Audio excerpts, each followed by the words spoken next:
স্বামী ছাড়া তার পেটের ভেতরে সন্তান দিয়েছে কে? আবার উনার নামে কোরআনে একটা সূরা দিয়েছে কে? কি নাম? সূরাতু মারইয়াম। কাফ হা ইয়া আইন সাদ, যিকরু রাহমাতি রাব্বিকা আবদাহু যাকারিয়া। আল্লাহু আকবার। কি সুন্দর সূরা, কি অন্তমিল, কি চমৎকার ঘটনার বর্ণনা। উনার নামেও সূরা, উনার ফ্যামিলির নামেও সূরা। উনার আব্বার নাম ইমরান, মায়ের নাম হান্না বিনতে ফাখুজ। উনাদের ফ্যামিলিটা আল্লাহর কাছে এত প্রিয়, আল্লাহর একটা সূরা দিলেন ইমরানের পরিবারের সূরা। কোন সুবহানাল্লাহ। কোরআনের 3 নাম্বার সূরা, সূরাতু আলে ইমরান। কি নাম?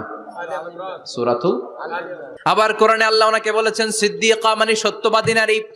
আবার আল্লাহ বলেছেন ওয়ালাইসা যাকারু কাল উনসা, এটা এমন মেয়ে কোন পুরুষ এই মেয়ের মতো হতে পারে?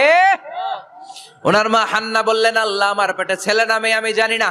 যখন মারিয়াম পেটে, আল্লাহ ছেলে হোক মেয়ে